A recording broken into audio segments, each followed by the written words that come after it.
आज हमें शुरू करना है रेडियो एक्टिविटी।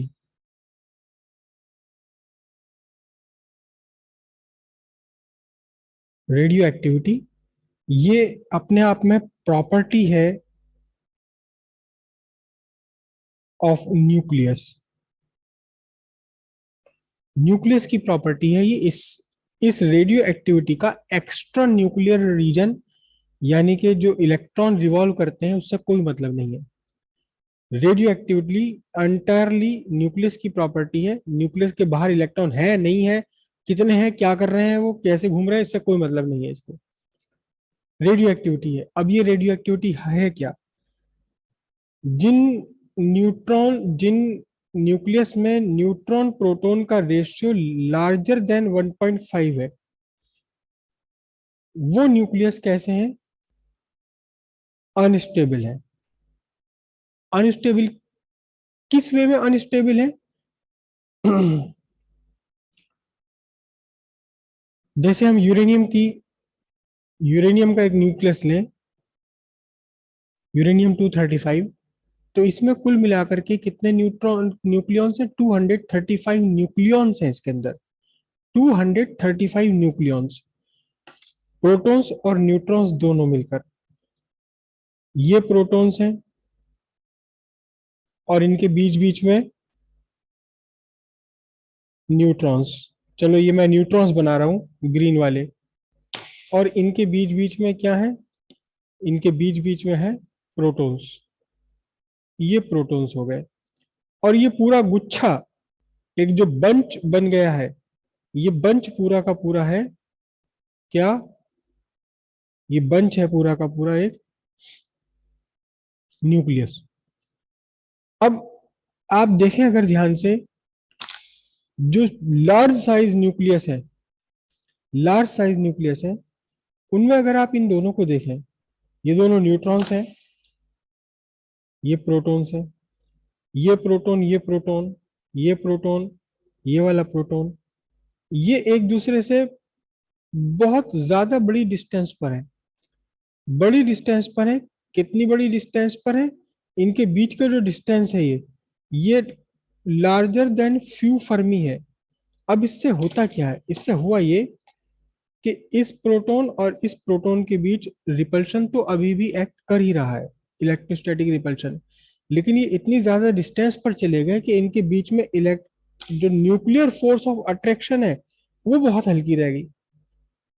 तो इस तरह से पूरे के पूरे न्यूक्लियस में अगर आप देखोगे तो कुछ प्रोटॉन्स प्रोटॉन्स के पेयर्स ऐसे हैं जिनमें जिनमें की न्यूक्लियर फोर्स ऑफ अट्रैक्शन कमजोर है और electrostatic force of repulsion stronger है। स्ट्रॉन्गर भी नहीं कह सकते, दोनों लगभग लगभग एक जैसी बराबर सी हैं। हल्की सी न्यूक्लियर फोर्स ऑफ अट्रैक्शन हल्की सी कम है। तो ये क्या हुआ इसमें? कुल मिलाकर के nuclear force of attraction, nuclear force of attraction ये स्मॉलर है किससे? स्लाइटली स्मॉलर किससे? इलेक्ट्रोस्टैटिक फोर्स ऑफ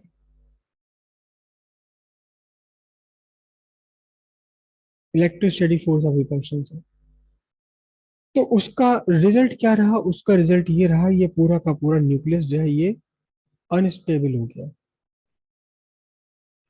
और कोई भी सिस्टम अगर अनस्टेबल है तो वो अपनी स्टेबिलिटी को गेन करना चाहता है। अब कैसे कैसे गेन करता है? ये अपने अंदर से कुछ पार्टिकल्स को बाहर निकाल देगा। कुछ पार्टिकल्स को बाहर निकालेगा क्योंकि रिपल्शन काम कर रहा है यहाँ पर। रिपल्शन के साथ और भी फोर्सेस काम कर रही हैं। तो अनस्टेबिलिटी बनी हुई है, स्टेबिलिटी गेन करने के लिए ये कुछ पार्टिकल्स को अपने अंदर से बाहर निकाल देगा। बस यही नेचर, यही बिहेवियर क्या कहलाता है? रेडियो एक्टिविटी कहलाता है। तो रेडियो एक्टिविटी क्या है?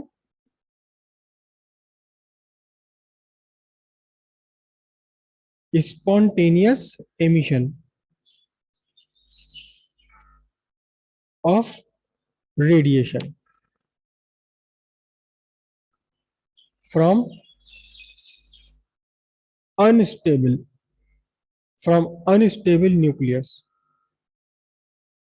अनस्टेबल न्यूक्लियस में से स्पॉन्टेनियस एमिशन निकलना किसी भी रेडिएशन से रेडिएशन का, रेडिएशन। ये कहलाता है हमारा रेडियो एक्टिविटी। स्पॉन्टेनियस एमिशन हम इसे क्यों बोलते हैं? स्पॉन्टेनियस एमिशन हम इसे इसलिए बोलते हैं क्योंकि इस एमिशन को किसी भी तरह से चेंज नहीं किया जा सकता। स्पॉन्टेनियस, स्पॉन्टेनियस का मतलब है अपने आप होने वाला। कोई कह नहीं रहा है न्यूक्लियस को, कोई फोर्स नहीं कर रहा कि तुम अपने अंदर से ये निकालो, एमिशन निकालो, रेडियो एक्टिव एमिशन, लेकिन कोई बात नहीं, न्यूक्लियस फिर भी निकाल रहा है। ये स्पॉन्टेनियस एमिशन है, अपने आप चलता रहता है, नेचुरल प्रोसेस है। इसे किसी भी तरह से हम चेंज नहीं कर सकते, कोई तरीका नहीं है इसे चेंज करने का। मतलब ना तो इसमें इसकी रेट ऑफ रिएक्शन को, रेट ऑफ एमिशन को, रिएक्शन तो नहीं बोलेंगे, रेट ऑफ एमिशन को ना हम कम कर सकते, ना बढ़ा सकते, ना रोक सकते। हाँ, ऐसा जरूर है कि कुछ स्टेबल न्यूक्लियस है, उनके अंदर आप बाहर से कोई पार्टिकल इंजेक्ट करके उसे अनस्टेबल कर दोगे तो फिर वो भी रेडियो एक्टिव बन जाएगा। ऐसा किया जा सकता है, ऐसा हो सकता है कि एक स्टेबल न्यूक्लियस को भी अनस्टेबल कर दिया जाए, रेडियो एक्टिव बना दिया जाए। लेकिन जो रेडियो एक्टिव है बाय नेचर, उनमें हम कोई भी चेंज नहीं कर सकते। एमिशन में, रेट ऑफ एमिशन का हम बिल्कुल भी ऑल्टरनेशन ऑल्टरनेशन नहीं कर सकते, ऑल्टर नहीं कर सकते किसी भी तरीके से, ना घटा सकते, ना बढ़ा सकते, ना रोक सकते। और क्योंकि ये न्यूक्लियर प्रॉपर्टी है, ये न्यूक्लियस की प्रॉपर्टी है, इसलिए ये प्रॉपर्टी आपकी अनअफेक्टेड है। किससे अनअफेक्टेड है? From external cause. कौन से? टेम्परेचर, प्रेशर, या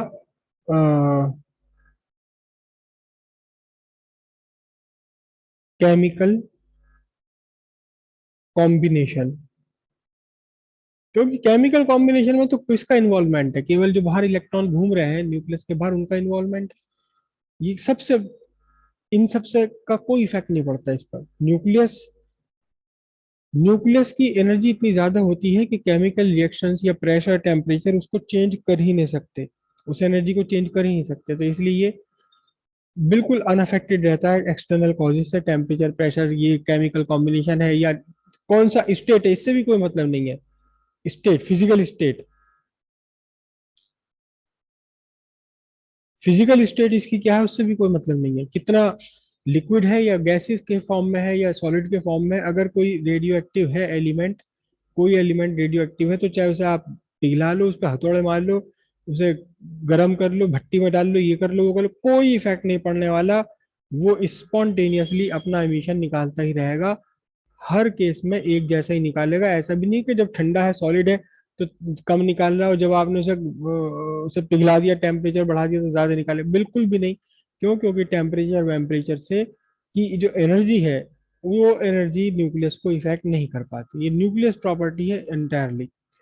तो अब ये तीन तरह के एमिशन इसमें से निकलते हैं। तीन तरह के नहीं निकलते, एमिशन तो बहुत सारे तरह के निकलते हैं, लेकिन मेजर पार्ट उन एमिशन में, तीन मेजर पार्ट है, तीन मेजर पार्ट है उन एमिशंस में।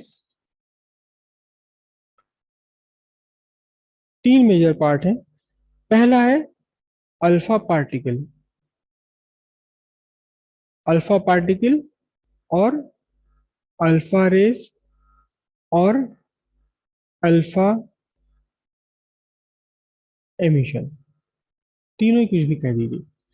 तो ये एक्चुअली अल्फा पार्टिकल क्या है? आपका अल्फा पार्टिकल और कुछ भी नहीं है,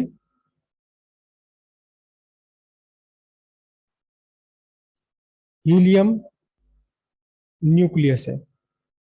हीलियम का न्यूक्लियस मतलब दो प्रोटॉन है, दो प्रोटॉन है, और दो क्या है? दो न्यूट्रॉन है। दो प्रोटॉन और दो न्यूट्रॉन, बस ये जो बंच है, ये पूरा गुच्छा किसी किसी चीज के अंदर बंद नहीं है, ये एनक्लोज्ड नहीं है किसी भी में, किसी में भी। दो प्रोटॉन दो न्यूट्रॉन आपस में मिले और ये क्या बन गया? ये आपका अल्फा पार्टिकल बन गया। अल्फा पार्टिकल ये आपका बन गया। और जैसे ही अल्फा पार्टिकल किसी न्यूक्लियस में से निकल कर आता है, ये बाहर से, क्योंकि हीलियम का न्यूक्लियस है तो ये तो अनस्टेबल है बिल्कुल, ये समझ लीजिए डबली आयनाइज्ड हीलियम है ये। हीलियम के एक बात और ध्यान रखिएगा, आपके पास एक हीलियम एटम है जिसमें कि दो आपके पास प्रोटॉन्स हैं और दो न्यूट्रॉन है, और इन दोनों के चारों तरफ रिवॉल्व कौन कर रहा है? कौन रिवॉल्व कर रहा है? दो इलेक्ट्रॉन रिवॉल्व कर रहे हैं। ये क्या है? ये आपका हीलियम है 2He4, helium atom. Helium atom. अब आपने किसी तरह से इन इलेक्ट्रॉन्स को एनर्जी दी, कुछ करा, निकल करके बाहर गया। इस इलेक्ट्रॉन को आपने एनर्जी दी, निकल करके बाहर गया। तो अब आपके पास क्या बचा? अब आपके पास बचा अब आपके पास क्या रह गया? आपके पास सिर्फ और सिर्फ एक बंच रह गया, एक गुच्छा रह गया। कौन सा गुच्छा रह गया? जिसमें कि दो प्रोटॉन है और दो न्यूट्रॉन है। अब ये जो है, ये किसी चीज के अंदर बंद नहीं है, बस जुड़े हुए हैं। बस अब ये आपका क्या बन गया? ये आपका अल्फा पार्टिकल बन गया। बिल्कुल कोई फर्क नहीं है, अगर हीलियम के दो इलेक्ट्रॉन्स को आप बाहर निकाल दें तो जो आपका बचा वो, और जो निकल कर आता है न्यूक्लियस में से किसी रेडियो एक्टिव मटीरियल के, अल्फा पार्टिकल, दोनों बिल्कुल आइडेंटिकल है। इसका मतलब यह है कि अगर आपके पास एक बंच है, ये एक बंच है, गुच्छा है, किस चीज का गुच्छा? दो प्रोटॉन और दो न्यूट्रॉन्स का। तो आप बिल्कुल भी नहीं पता लगा सकते कि ये किसी हीलियम एटम में से दो इलेक्ट्रॉन रिमूव करके प्राप्त किया गया है, या किसी अनस्टेबल न्यूक्लियस में से अल्फा पार्टिकल की फॉर्म में बाहर निकला हुआ बनाया गया है। दोनों बिल्कुल एक जैसे हो जाते हैं एग्जैक्टली। और यही एक रीजन है कि कहीं भी अगर कोई रेडियो एक्टिव मटेरियल स्टोर्ड है, in fact it is a detection. अगर कहीं कोई रेडियो एक्टिव मटेरियल अगर कहीं स्टोर्ड है, तो उसके चारों तरफ आपको क्या मिलेगा?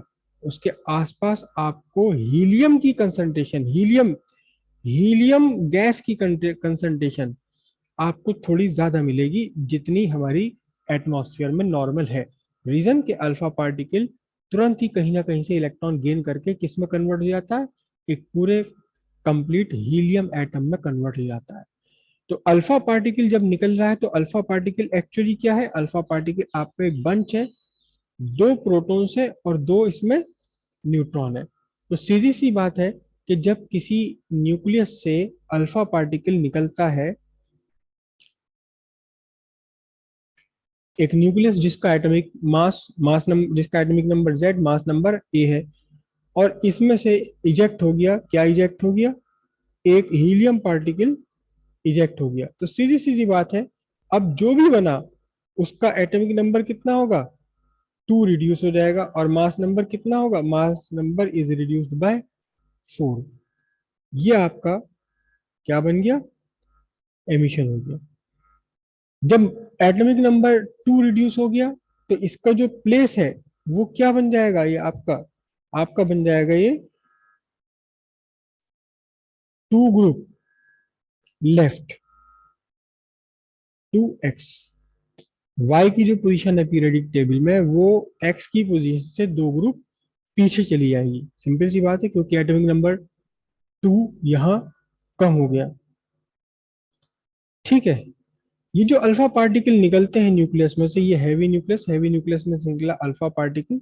ये अल्फा पार्टिकल, ये एक हैवी हैवी पार्टिकल है, बहुत हैवी पार्टिकल है। दो प्रोटॉन दो न्यूट्रॉन है। तो इसकी आयनाइजेशन पावर लार्जेस्ट होती है। आयनाइजेशन पावर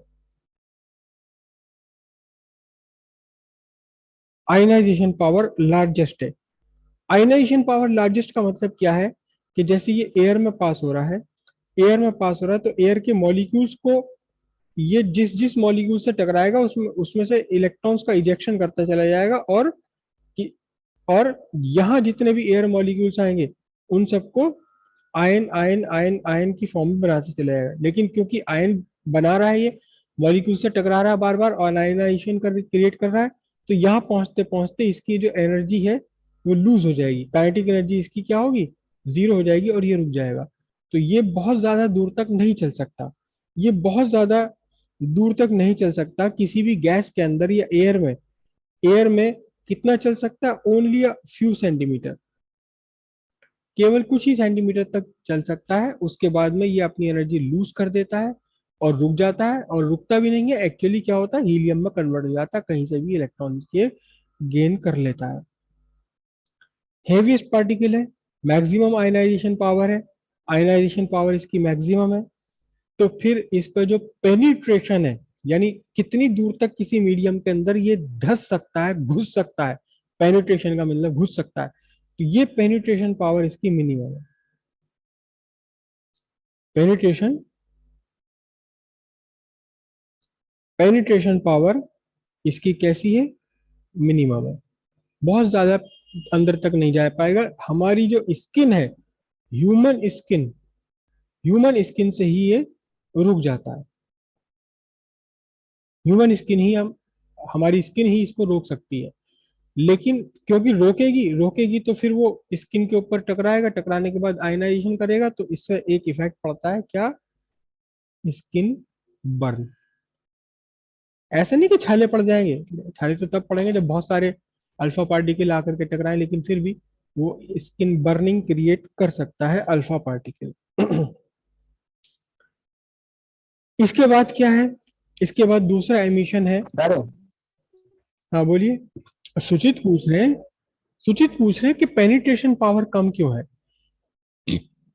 क्योंकि ये एयर में इसका साइज अपना लार्ज है, अल्फा पार्टिकल का जो साइज है वो लार्ज साइज एटम है, लार्ज साइज है इसका अपना। देखो, एक मेला लगा हुआ है, उस मेले में बहुत सारे लोग खड़े हुए हैं या चल रहे हैं, भीड़ लगी हुई है, ये भीड़ लगी हुई है, ठीक है। और एक मोटा सा बंदा वो इनके बीच में से निकलने की कोशिश कर रहा है, तो क्या होगा, इससे टकराएगा, इससे टकराएगा, इससे टकराएगा, इससे टकराएगा, टकराने के बाद रुकेगा, रुकेगा, चलेगा, तो यहाँ पहुंचते पहुंचते क्या होगा, ये थक जाएगा, इसकी एनर्जी लूज हो जाएगी। लेकिन एक छोटा सा बच्चा है, बिल्कुल छोटा सा बच्चा, बिल्कुल, तो वो क्या होगा, वो इनके बीच में को निकल निकल के ऐसे ऐसे चला जाएगा, और क्योंकि वो टकराएगा कम, तो उसकी एनर्जी भी लूज कम होगी और वो काफी दूर तक जा करके चला जाएगा।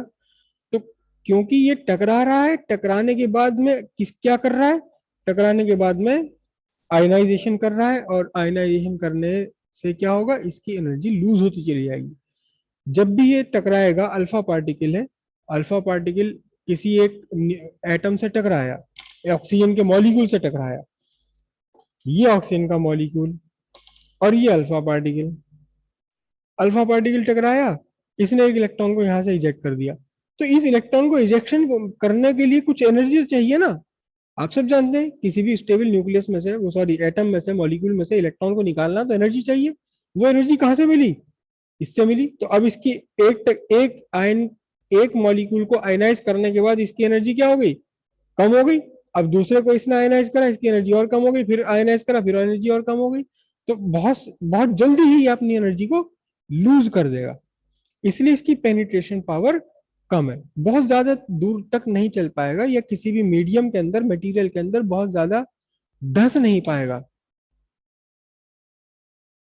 ये पूछ रहे हैं, सूचित पूछ रहे हैं कि ये अनस्टेबल न्यूक्लियस है, ये रेडिएशन कर ही क्यों रहा है, कर ही क्यों रहा है रेडिएशन, इसलिए तो कर रहा है ये ना पूछ रहे।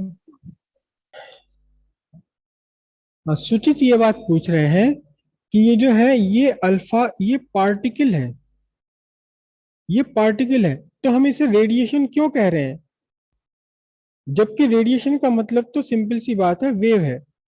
हाँ तो कोई बात नहीं, वो ट्रेडिशन चला हुआ आ रहा है, क्योंकि जब अल्फा पार्टिकल की डिस्कवरी हुई थी तो उससे पहले इसको जब पता लगा कि कुछ पार्टिकल्स निकल कर आ रहे हैं न्यूक्लियस में से, हेनरी बैकुरल ने जब इसे पता लगाया, तो उन्हें उन्हें ये नहीं पता था कि ये पार्टिकल है। उन्हें तो ऐसे लगा जैसे कोई वेव्स निकल रही है, जैसे कोई वेव्स भी नहीं, मैं वर्ड यूज करूं रेज, जैसे कोई इसमें से रेज निकल रही है। वो तो फिर बाद में और डिस्कवरी हुई, इनके E/m वगैरह कैलकुलेट किए गए, तब पता लगा कि ये वेव्स नहीं है, ये वेव्स नहीं है, ये पार्टिकल है। तो आज भी हम उन्हें अल्फा रेज ही कह देते हैं, लेकिन है एक्चुअल में ये पार्टिकल। तो रेडिएशन, रेडिएशन तो है ही है, एक तरह का रेडिएशन ही तो है ये। बस ये समझ लो कि पार्टिकल रेडिएशन है ये, वेव रेडिएशन ना होकर के पार्टिकल रेडिएशन। रेडिएट का मतलब होता है अपने अंदर से निकालना। भाई कोई भी चीज रेडिएट करना है, रेडिएट करना, रेडिएट करने का मीनिंग होता है अपने अंदर से निकालना। तो अगर कोई पार्टिकल निकाल रहा है तो वो भी रेडिएशन है, लेकिन वो किसका रेडिएशन है? वो पार्टिकल रेडिएशन है। और अगर वेव्स निकल रही है तो वो भी रेडिएशन है। वो कौन सा रेडिएशन है? वो वेव्स रेडिएशन है। तो आज भी हम इसे रेडिएशन ही कहते हैं, और कहना इसको गलत भी नहीं है। रेडिएशन कहना इसका कोई गलत भी नहीं है, रेडिएशन ही है ये, पार्टिकल का रेडिएशन है ये। आप एमिट कर रहा है ना, बाहर निकाल रहा है अपने अंदर से, लेकिन है ये पार्टिकल है। ये बात जरूर है कि वेव्स नहीं है, ये रेज नहीं है, ये क्या है? अल्फा पार्टिकल है। जैसे आप याद हो, जे जे थॉमसन ने सबसे पहले उसे क्या कहा था? जे जे थॉमसन ने कहा था कैथोड रेज, कैथोड रेज कहा था जे जे थॉमसन ने। तो एक्चुअली फिर बाद में उन्होंने कहा नहीं नहीं नहीं, रेज नहीं है तो पार्टिकल है। लेकिन वो एक रे की फॉर्म में तो निकल रहे हैं ना, एक स्ट्रीम की फॉर्म में निकल रहे हैं, तो इसलिए हम इनको रेज, आज भी रेज ही कह देते हैं। कोई इसमें गलत भी नहीं है। हाँ जी, तो अल्फा पार्टिकल का आयनाइजेशन पावर मैक्सिमम है। आयनाइजेशन पावर मैक्सिमम है क्यों? क्योंकि ये बहुत तकड़ी टक्कर मारता है मॉलिक्यूल्स को और उनके अंदर से इलेक्ट्रॉन को इजेक्ट करा देता है। लेकिन इलेक्ट्रॉन को इजेक्ट कराने में, हर बार इलेक्ट्रॉन को इजेक्ट कराने में इसकी एनर्जी खत्म होती चली जाएगी। तो बहुत ज्यादा दूर नहीं जा पाएगा, जल्दी जल्दी जल्दी जल्दी ये मॉलिक्यूल्स से टकराएगा, अपनी एनर्जी को लूज कर देगा और अल्टीमेटली फिर ये रुक जाएगा। अल्टीमेटली रुक जाएगा फिर ये। तो इसकी पेनिट्रेशन पावर बहुत कम है, एयर के अंदर या गैस के अंदर फ्यू सेंटीमीटर तक ही चल सकता है, और हमारी बॉडी के अंदर इस नहीं जा पाता, स्किन से ही ये रुक जाता है। लेकिन क्योंकि रुकेगा रुकेगा तो इसकी काइनेटिक एनर्जी हीट में कन्वर्ट हो जाएगी, तो इसलिए वो बर्निंग सेंसेशन भी इससे आ जाती है। ठीक है। सेकेंड टाइप की जो रेज है, सेकेंड टाइप की जो रेज इसमें से निकलती हैं, वो निकलती हैं आपकी बीटा रेज। और एक्चुअली ये भी क्या है? ये भी आपके क्या है? पार्टिकल है। न्यूक्लियस के अंदर कोई एक न्यूट्रॉन अपने आप से ही कन्वर्ट हो जाता है स्पॉन्टेनियसली प्रोटॉन में, क्योंकि न्यूट्रॉन का चार्ज जीरो था। तो इस चार्ज को मेंटेन करने के लिए, कंजर्वेशन ऑफ चार्ज के लिए क्या है, ये अपने अंदर से एक इलेक्ट्रॉन जैसा स्ट्रक्चर बाहर निकाल देता है। इसे हम बोलते हैं क्या? Beta particle. कुछ भी नहीं है ये, बिल्कुल भी कुछ नहीं है। ये बिल्कुल आइडेंटिकल है, बिल्कुल आइडेंटिकल है, आइडेंटिकल टू एन इलेक्ट्रॉन। कौन से जो जो न्यूक्लियस के बाहर रिवॉल्व करते हैं, बिल्कुल उन्हीं के जैसा है ये, आइडेंटिकल है। लेकिन है कहां से निकल कर आया? कहां से? न्यूक्लियस से निकल कर आया। न्यूक्लियस से निकल कर आ रहा है इलेक्ट्रॉन, तो हम इसे बोल देते हैं क्या? इसे बोलते हैं हम बीटा पार्टिकल। ठीक है। तो बीटा पार्टिकल जब किसी न्यूक्लियस से बाहर निकलते हैं, इसने अपने अंदर से एक बीटा पार्टिकल एमिट करा दिया, तो क्या होगा? इसका एटॉमिक नंबर 1 इंक्रीज हो जाता है। लेकिन क्योंकि मास जीरो है बीटा पार्टिकल का या इलेक्ट्रॉन का, तो mass number as it is रहेगा। एटॉमिक नंबर 1 इंक्रीज हो गया, मास नंबर रिमेन सेम। और जो अब नया पोजीशन है, position of Y is 1 group right to X. जहां एक्स था पीरियोडिक टेबल में, उससे एक ग्रुप राइट साइड में चला जाता है। कौन? वाई। बीटा पार्टिकल अपने अंदर से एमिट करने के बाद एक न्यूट्रॉन का कन्वर्जन प्रोटॉन में हो गया। क्योंकि न्यूट्रॉन का कन्वर्जन प्रोटॉन में हो गया, तो सीधी बात है प्रोटॉन बढ़ गया, प्रोटॉन बढ़ गया तो Z+1 हो गया। लेकिन न्यूट्रॉन ही तो कन्वर्ट हुआ प्रोटॉन में, नंबर ऑफ न्यूक्लियंस में तो कोई चेंज नहीं हुआ।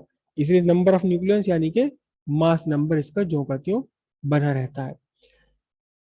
ये बहुत लाइट पार्टिकल है, कुछ भी नहीं है, बिल्कुल आइडेंटिकल है इलेक्ट्रॉन्स के, बस न्यूक्लियस में से निकल कर आ रहा है। तो इसकी जो आयनाइजेशन पावर है बहुत वीक है। आयनाइजेशन पावर इसकी बहुत छोटी है। और छोटी है इसका मतलब ये जो बीटा पार्टिकल है, ये एटम्स के साथ टकराएगा ही नहीं, मॉलिक्यूल्स के साथ टकराएगा ही नहीं। जब टकराएगा नहीं तो क्या होगा, काफी दूर तक चले जाएगा। तो इसकी पेनिट्रेशन पावर क्या होगी, इसकी जो पेनिट्रेशन पावर है वो क्या है, वो बहुत ज्यादा है, कई हजार गुना ज्यादा है किससे, अल्फा पार्टिकल से। कई हजार गुना कम है कौन, आयनाइजेशन पावर, यानी मुश्किल से ये किसी मॉलिक्यूल को, एटम को या मॉलिक्यूल को आयनाइज कर पाएगा। पेनिट्रेशन पावर इसकी काफी ज्यादा होती है किससे, अल्फा पार्टिकल से। और तीसरा जो रेडिएशन है, तीसरा रेडिएशन आपका गामा रेडिएशन है। ये एक्चुअल में रेडिएशन ही है, ये रेडिएशन ही है। ये कौन सी वेव्स है, ये इलेक्ट्रोमैग्नेटिक वेव्स हैं, जिनकी की वेवलेंथ का ऑर्डर जो होता है वो लेस देन और इक्वल टू 1 एंगस्ट्रॉम है। 1 एंगस्ट्रॉम यानी कि लेस देन और इक्वल टू 10 नैनोमीटर। 1 एंगस्ट्रॉम या 10 नैनोमीटर की मैक्सिमम वेवलेंथ होती है, इससे छोटी होती है 1 से 0.1 भी होती है, 0.01 भी होती है, डिपेंड करता है कि किससे निकल कर आ रहा है। और होता क्या है एक्चुअली, होता यह है कि कोई एक न्यूट्रॉन न्यूट्रॉन में ही कन्वर्ट हो, पाई मैसॉन का एक्सचेंज हो, तब ये अपने अंदर से गामा निकाल देता है। एक प्रोटॉन का प्रोटॉन में ही कन्वर्ज हो जाए, पाई मैसॉन का 0 पाई मैसॉन का एक्सचेंज हो रहा है तो भी अपने अंदर से गामा निकाल देता है। गामा का ना कोई एटॉमिक मास है ना इसका मास नंबर है, तो फिर पीरियोडिक टेबल में इसमें कोई चेंज नहीं आएगा। पीरियोडिक टेबल में कोई चेंज नहीं आएगा किसी भी न्यूक्लियस में से अगर एक गामा पार्टिकल नहीं कहेंगे, गामा फोटोन कहेंगे आप, गामा फोटोन। तो किसी भी न्यूक्लियस में से अगर एक गामा फोटोन निकलता है तो भी न्यूक्लियस चेंज नहीं होगा, इसका एटॉमिक नंबर वही रहेगा, मास नंबर वही रहेगा, और गामा फोटोन आपका निकल गया। होता क्या है एक्चुअली, होता क्या है, गामा जो है, gamma is not emitted alone, अकेले अकेले नहीं एमिट होता ये, it is emitted after after alpha particle और बीटा पार्टिकल। क्यों, क्या हुआ कि जब किसी हैवी न्यूक्लियस में से अल्फा पार्टिकल निकल कर आया, अल्फा पार्टिकल निकल करके चला गया न्यूक्लियस में से, तो अब जो बचा हुआ न्यूक्लियस है इसका एनर्जी लेवल ऊंचा होता है, हाई एनर्जी लेवल। आप हिसाब लगा सकते हैं क्योंकि इसका मास नंबर कम हो गया, साइज छोटा हो गया, तो ये ज्यादा ज्यादा निगेटिव एनर्जी हो गई इसकी, पोटेंशियल एनर्जी। उस एनर्जी लेवल को वापस लो करने के लिए अपने अंदर से ये क्या निकाल देगा, एक गामा फोटोन निकाल देगा HU की फॉर्म में। तो एनर्जी लेवल का चेंज आता है, एनर्जी लेवल का चेंज को मेंटेन करने के लिए ये अपने अंदर से एनर्जी निकाल देता है गामा की फोटोन की। क्योंकि इसका मास नहीं है तो ये किसी को आयनाइजेशन भी नहीं कर पाएगा, बहुत कम करता है, नेग्लिजिबल, और पेनिट्रेशन पावर इसकी मैक्सिमम है, कई मीटर मोटी कंक्रीट की दीवार को भी ये पार कर जाता है।